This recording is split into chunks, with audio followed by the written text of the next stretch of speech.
송은재TV 시작합니다. 민주당의 안민석 의원이 코인게이트 관련해서 지금 잠적 중인 김남국의 근황에 대해서 이야기를 했습니다. 오늘 한 라디오 방송에 나와서 김남국이 지금 자신의 집 근처에, 안산의 집 근처에 있다, 집에 칩거하고 있는 셈입니다.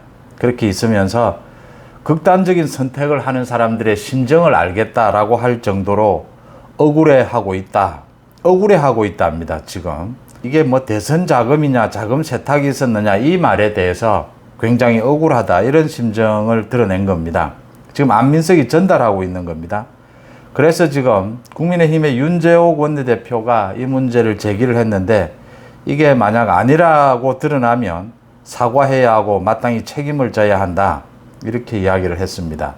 이렇게 안민석이 김남국의 근황을 소개하는, 전달을 하는 이유가 있습니다. 그 이유가 이제 억울하다 이겁니다. 제가 안민석이 이걸 전달하는 것도 참 적절하지 않고, 김남국의 지금 이 태도, 일주일이 넘게 김남국이 잠적을 하고 있는데, 정치인이, 국회의원이, 공인이죠, 채비를 받고 있습니다. 김남국이 지금 하고 있는 차를 몰고 다니고 보좌관들의 협조를 받고 하는 모든 것은 세비로 이루어지는 겁니다. 이 세비로 이루어지는 것이다라는 것에 대한 이해가 떨어지는데, 현역 국회의원 공인입니다. 의무가 있는 겁니다. 김남국은 지금 자신의 이런 각종 의혹에 대해서 국민 앞에 나와서 해명하고 밝혀야 될 의무가 있는 겁니다. 김남국에게는. 그 의무, 그러니까 지금 국회의원이라는 사람이 이렇게 자신의 개인적으로 좀 힘들다, 억울하다 이렇게 해서 잠적해버리면, 그게 또 잠시는 그럴 수 있겠지만, 이렇게 긴 시간 동안 잠적해버리면 이건 기본이 되어 있지 않는 겁니다. 국회의원직을 내놓고 정계를 은퇴하고 이렇게 잠적하는 것은 괜찮습니다.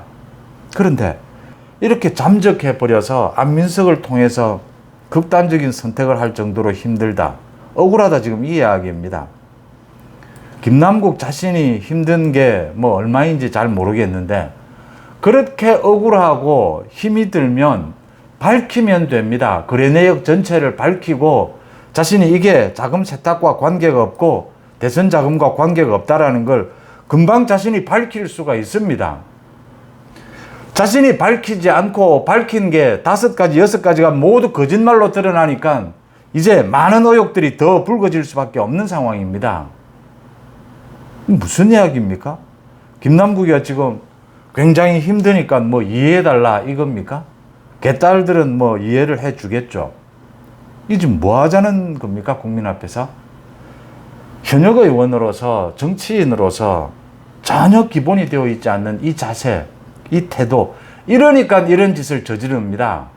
코인 거래를 하는 거죠. 시도 때도 없이 국회 의정 활동 중간에도 코인에 중독되어 있다라는 소리를 듣는 겁니다. 이 김남국의 이 자세입니다. 자질입니다. 이 아주 기본이 안 되어 있는 이걸 무슨 또 안민석은 그거에 대해서 두둔하기 위해서 이렇게 슬슬 방송에 나와서 근황에 대해서 흘리는데, 국민들은 지금 김남국이 뭘 하고 있는지 관심 없습니다. 국민들의 가장 큰 관심은 코인 거래 내역을 모두 밝히고 대선 자금이었느냐 아니었느냐, 자금 세탁이었느냐 아니었느냐, 그 부분을 명확히 밝히면 되는 일입니다. 송영길도 마찬가지입니다. 돈봉투 게이트와 관련해서 윤관석과 이성만이 이제 구속영장을 청구를 했습니다. 검찰에서. 그러니까 오늘 자신의 페이스북에 검찰의 기획수사다, 정치적 기획수사다, 이렇게 이야기를 했습니다. 한동훈 법무부 장관이 이 말에 대해서 오늘 국회에 나오면서 기자들에게 우리의 사법 시스템 안에서 조사를 잘 받으면 된다, 이렇게 한마디로 일축을 했습니다. 이게 무슨 이야기냐? 한동훈 장관이 지금 송영길이 계속 이야기하고 있는 정치, 검찰의 기획수사다, 이런 주장에 대해서 조사나 잘 받아라, 조사 잘 받으면 된다, 이렇게 한마디로 잘라버리는 이유는 검찰의 기획수사냐 아니냐라는 부분은 국민들이 판단할 부분입니다. 송영길은 지금 팩트가 드러나 있습니다. 돈 봉투가 뿌려졌다라고 하는 사실, 진술이 나왔고 증거가 나왔습니다. 그러면 자신이 그 증거 진술에 대해서 혐의가 없다라는 사실만 잘 밝히면 되는 일입니다. 검찰의 지금 무리한 수사냐, 기획 수사냐, 과잉 수사냐라는 부분은 그 부분대로 따로 논의되고 또 국민들이 판단할 부분입니다.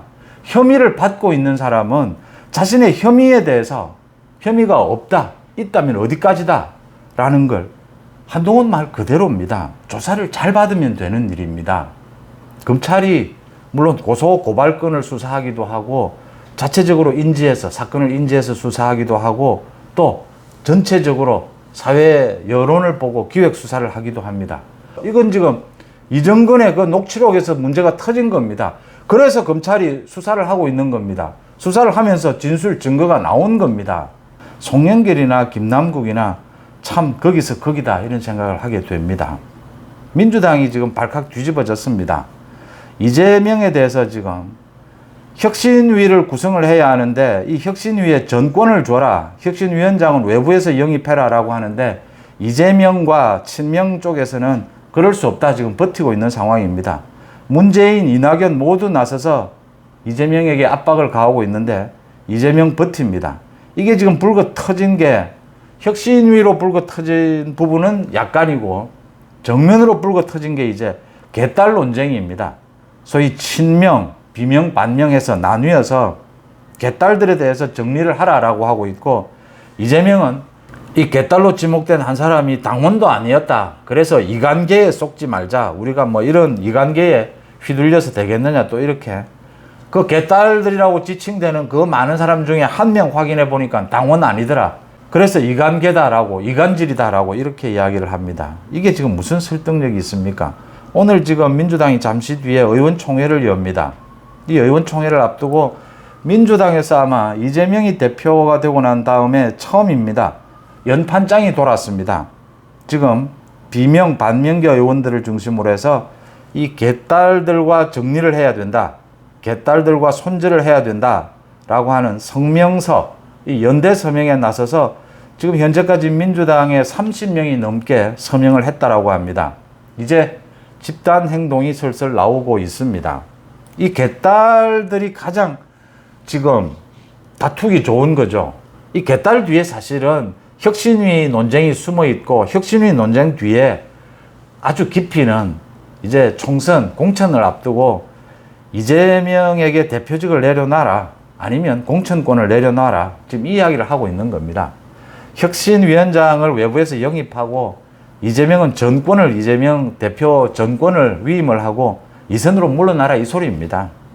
그 첫 이제 전장, 이 싸움터가 개딸로 되었다라고 하는 겁니다. 조홍천 같은 경우에는 오늘 뭐 방송에 나와서 수박을 겁이 나서 못 먹겠다. 이 수박, 개딸들이 수박이다. 겉다르고 속다르다라고 해서 수박이다.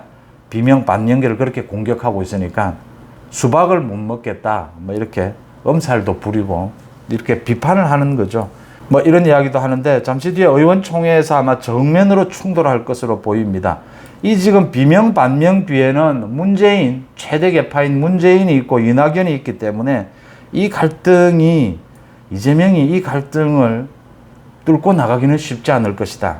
이게 이렇게 깊이 이재명의 준퇴 문제도 걸려 있고 공천 문제도 걸려 있고 또 지금 돈봉투 게이트 관련해서 현역 의원들 계속 체포동의안이 넘어오게 될 겁니다. 윤관석, 이승만을 시작으로 해서 그 다음 김남국에 대해서도 넘어오게 될 거고 이재명 자신에 대해서도 제2의 체포동의안이 넘어오게 될 겁니다. 체포동의안이 넘어오면 그러니까 이 개딸들의 폭력적 행위에 대해서 당 지도부가 손절해야 된다라고 하는 이 성명서에 연대 서명을 한 의원들이 30명이 넘었다라고 하니까 40명, 50명 가까이 될 수가 있습니다. 이 사람들이 이재명의 체포동의안에 대해서 부결하지 않으면, 반대 의사를 표시하지 않으면 이재명의 체포동의안은 국회에서 통과될 수가 있습니다. 그러니까 이재명으로서는 가장 당대표가 되고 난 이후에 가장 현실적이고 가장 강력한 압박을 받고 있다 이렇게 보입니다. 이재명이 이 부분을 뚫고 나가기는 쉽지 않을 것이다. 제명인의 마을 해가지고 이 개딸들 팬덤, 이재명의 팬덤들이 모여있는 제명인의 마을 이 이장직을 그만두라 라고부터 이 논란이 시작이 됐습니다. 개딸 논란 이 뒤에는 사실은 이재명의 진퇴가 걸려있다라는 점에서 문제가 심각하다 이렇게 읽힙니다. 다음은 중앙선거관리위원회입니다.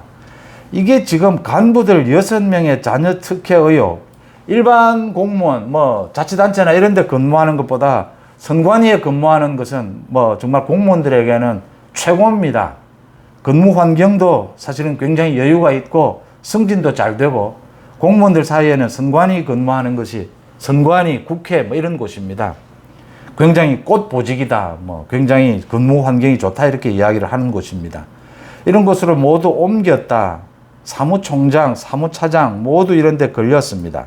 또 북한에 의해서 선관위가 해킹을 당했다. 이렇게 해킹을 당했는데도 감사까지 거부를 하는 이런 행태도 보였습니다. 제가 지금 그러니까 자녀 특혜 의혹에 걸려든 박찬진 사무총장, 송봉섭 사무차장 모두 사퇴했습니다. 도의적인 책임을 지겠다라고 사퇴를 했는데 사퇴도 늦었고 지금 특별감사도 하고 있는데 이제 감사를 받아들이겠다라고 하고 국가정보원 등 외부기관과 합동해서 이 보안 컨설팅도 하겠다 이렇게 하고 있는데 이것도 늦은 겁니다. 진즉했어야 될 일이고 제가 문제 삼고 싶은 것은 노태학입니다. 노태학 선관위원장 대법관입니다. 대법관이 겸임을 합니다. 이 노태학이 이렇게 버티는 이유가 뭐가 있습니까? 선관위, 중앙선관위가 지금 업무가 엉망이 되어 있지 않습니까? 간부들의 지금 업무 기강이라든지 특혜라든지 노태학이가 대법관이 이 지금 자신이 선관위원장 문재인으로부터 임명을 받았다라고 해서 버텨야 될 일이 어디에 있으면 이게 버티는 게 업무상, 도덕상 이게 맞느냐라고 하는 겁니다. 어느 국민이 상식적으로 노태학이 지금 버티는 것이 그런 대로 일리가 있다 이렇게 볼 사람이 누가 있겠습니까? 그러니까 지금 노태학이 전임 정부가 임명을 했으니까 물러가라라고 하는 것이다. 압박을 가하는 것이다. 이렇게 지금 노태학은 버티는 이유를 말할 겁니다. 박찬진, 송봉섭, 사무총장, 사무차장 버티다 이제 물러나겠다라고 했는데 노태학 이 문제 똑같습니다. 송영길 문제와 똑같습니다. 그런 부분 있습니다. 전임 정권에서 임명해서 국정 철학이 공유되지 않는다. 물러났으면 좋겠다. 압박은 어느 정권에서나 있고 어느 정권에서나 되풀이되는 부분입니다. 중요한 것은 팩트입니다. 노태학이 선관위원장으로서 중앙선관위를 잘 이끌어왔느냐, 지금 문제가 있느냐 없느냐 이 부분입니다. 문제가 없다면 물러나지 않아도 됩니다. 그런데 지금 엄청난 문제들이 터지고 있는 겁니다. 자녀 특혜라든지 북한 해킹이라든지 이런 문제가 터지고 있는데 버텨야 될 어떤 이유가 있는지 노태학이가 그걸 밝히지 못한다면 지금이라도 당장 물러나는 것이 맞습니다. 송영길의 그 부분 주장과 똑같지 않습니까? 정치검찰의 기획수사다라고 말하기 전에 자신의 혐의에 대해서 혐의가 없으면 없는 대로 증거를 내놓고 합리적인 설명을 하면 됩니다. 검찰의 수사가 어떻고 저떻고 할 이야기가 아닙니다. 먼저 노태학, 송영길 마찬가지입니다.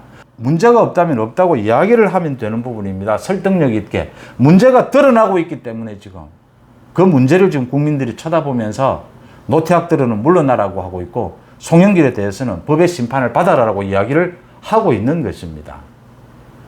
송은재TV 마칩니다. 고맙습니다.